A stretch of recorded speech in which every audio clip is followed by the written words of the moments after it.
Jamie Dimon, Davos 2024. Getting a little spicy on the CNBC broadcast, Jamie exclaimed that this is the last time I'm going to talk about Bitcoin. This is the last time we will be talking about Bitcoin on here. You're going to have to pay me from now on to come on here. They had him on for a while. There's a couple clips of at least 7 minutes each that I saw, that I watched, of Jamie Dimon talking in here and literally talking again about the same talking points of Bitcoin being a money laundering, illicit activity, money, which is just mind blowing considering the tens of millions and I believe it's into the billions of fines that JP Morgan Chase has paid over the last number of decades because of, you guessed it, illicit activity. I mean, plea deals. Literally. I mean, if they went to trial on these things, can you imagine the amount of cash they'd be paying in fines and restitution or damages caused? This is a world we live in. We live in a fiat-based world, government decree, and jawboning. That's what's going to rue the day, as that's the system we live in. So it's constantly people running their mouths, hot air, government, employees, banking cartels, and trying to get you to believe their side of the story. And Jamie Dimon's perfect at it. He's brilliant at it, and he's the perfect guy for that job. And it's scary when you have, as I don't know if it was Nick Carter or Pierre Rochard, I don't know who had done it and done the math actually, but obviously, as most of you know, the US dollar is the #1 currency for illicit activity, for trafficking, for drugs, whatever it is. The #1. It's the mark of the beast. It's the one world currency that the new world order, the one world government people want. This is what we are living in right now. And if Bitcoin was that thing, don't you think they would be actively wanting it, right? Like, don't you think if Bitcoin was something that they could control and it was a one world currency, one world money that was the mark of the beast, don't you think they would want it? Wouldn't that fit right in with exactly what they're trying to do and what the Soroses of the world, all these people have been trying to pine for years? Well, yes, of course.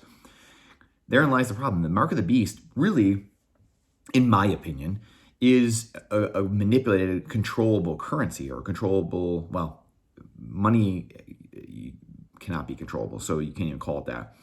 But that's what Bitcoin is not. It's not controllable, right? Every node, Jamie Dimon got up there and really showed his behind, because he still doesn't know about Bitcoin, seemingly, or unless he's just that good of an actor. I don't think he is an actor, really, right? So he has no idea how the nodes work, how things operate, and that we've gone through this. And the people, the plebs, the people, the 99%, whatever you want to call it, are the people that run the system. They're the ones that execute on the rules and actually uphold the system. And he has no idea, no clue what's going on.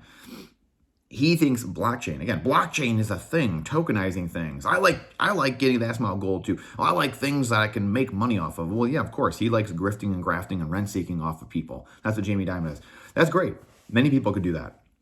I could have continued to do that and try to do that over and over again over time, because that's what I've been studying for the last 15 years and doing. And started to realize, what am I doing? Like, why am I doing these things? It's not helping many people. It's helping me, helping maybe some people I'm raising money for, we're making money for them, but it's not helping anyone else. You know, doing massive amounts of real estate raises or whatever it is, nothing against real estate, and I still have real estate, and we'll probably invest in the future when we can do more of Bitcoin coming back from the tenants and from our residents. But just the pure rent seeking and arbitraging the system, it is what it is. You know, I get people that you want to make do with what you have, and when this is a system we're in, you know, you've got to try to do something. But again, for me, it's against a lot of my moral code and ethical code of doing these things, and it puts me in a precarious position, I will say. And it's not, I'm perfect. I still have to use the dollar from here, you know, sometimes to pay monthly bills, right? And you're using an illicit currency, and you're using something that is giving credence to this network and power to this network that is evil, in my opinion. So what are we to do? Well, that's why I fight for a new world, a new equity-based money, Bitcoin, a Bitcoin system based on equity, justice, fairness, liberty, freedom, wealth. That's why.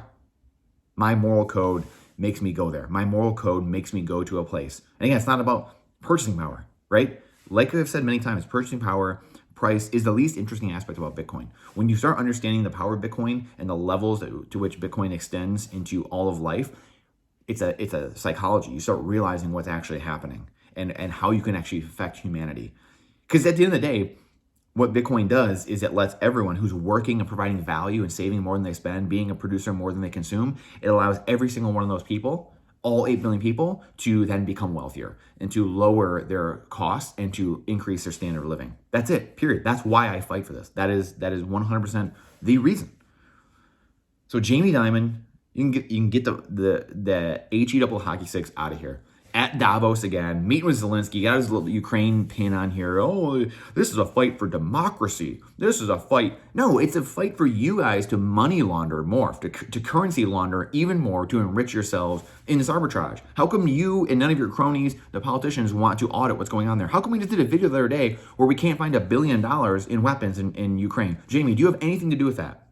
Do you have anything to do with that? How can we even trust your answer on that? Because you paid so many fines, like we mentioned at the beginning of this video, for all these other illicit activities that you've done, all these plea deals you've had to enter into many times over the last number of decades that you've been at the head of. And we're supposed to believe you? Like, oh, there's a fight for democracy. How can you lie on such big things? How can we trust you in any of the other things, any other big things, or any small things? Please help me. Someone help me. If you're watching this, please help me understand this. And if I'm just going off the deep end, we got misinformation, disinformation. The EU head, as they were talking at Davos about this, Jamie Dimon, all these people, oh, it's so great to meet you, Mr. Zelensky, and all this stuff. And the guy's an actor. He's literally an actor. Zelensky, the president. This is common knowledge. This isn't like hard to find and look up. We are living in absolutely absurd times. Absolutely absurd times. We got my wife, who's got clients that are talking about their child getting in trouble in school because they're meowing at kids in their class who think they're cats. Well, if they think they're cats and identify as a cat, how else am I supposed to talk to them? If I talk to them as a human, they're a cat. But if I meow at them, that's wrong? So are you saying that they're not a cat when they actually identify as a cat? Help me here, school. Help me what's going on. I'll leave you with this. Truth, number one, is ultimate truth. Here, the further you get away from truth, the harder your life is going to be, guaranteed. Without a shadow of a doubt, we have to continually find truth and get a stability around it. It's a foundation, a North Star. That's my truth. Puts everything in perspective, makes everything very clear, very easy, quite honestly, in my life. There's the quote from the woman in the Holocaust. I was helping people, helping Jews, getting them food, helping them escape. And, years later, she was asked, why were you such a hero? Like, how is it you're such a hero? And she said, it's not that I was a hero. Like, I'm paraphrasing, but I'm just doing what anyone would have done with a heart, with a soul. I just chose to stand still, and the whole of society went over the cliff. I just stood still. I just rooted myself in truth. I just rooted myself in unchanging truth, in first principles, in natural law, in Christ, whatever you want to call it. Whatever you want to call it. I rooted myself in truth. I rooted myself, and I stood still, and all society went over the cliff. It went right by me. That's the choice we have. That's the time we are in. Picking up our cross, picking up truth, laying down our life, no matter what that entails. I don't know what that entails. For most people, it doesn't entail quite that much, literally. It may be making some hard decisions, making a few people upset, things of that nature. For most of us, fortunately, it doesn't mean martyrdom, like you're going to get killed. Because the beauty of it is, if we let one person do it, or two people do it, then yeah, those people might be made examples of, and it might be an extreme thing. But if 1%, 3%, 5%, 10% of people do what's right and stand up and say, I'm not shutting down my store. No, I'm not doing that, employer. You can sit back down. No, I will show up and you will not tell me what to do. Government or whatever, things change like that. You don't need this crazy extravagant stuff, but when truth sets you free, and if we stand and root ourselves in truth, things change very quickly. Very quickly. Because remember, bullies, evil, They go by the wayside very quickly when met with truth, when met with light, in convicted light. Please share us out. We're in wild times. Sign to prepare community, like we said, for so long now, for years. Even way longer than I've been even doing this channel for a couple years now, and in the blog and everything. But again, if you feel like you want to go see the written versions of a lot of these things, go to the blog in the description here below, the Substack.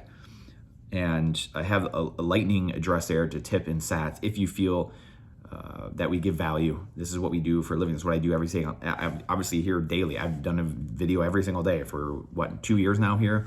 I've done so many videos on my other channels, Facebook, Instagram. Was doing lives for years, 6, 7, 8 years now. I've been doing lives, and you can see tons of my videos there. If you go search my videos and real estate stuff and just go look me up, you're gonna find a lot of hockey videos as well. But constantly fighting for truth and trying to stand up for others, getting into actual fights in hockey, or doing this stuff here, speaking what's on my heart and what I've seen, what I've experienced, what I've read for over 2 decades now, since 2000, since I was literally in 8th grade. I appreciate you more than you know, and I look forward to doing this much more in the future here. Question everything in boldness, even the existence of God himself.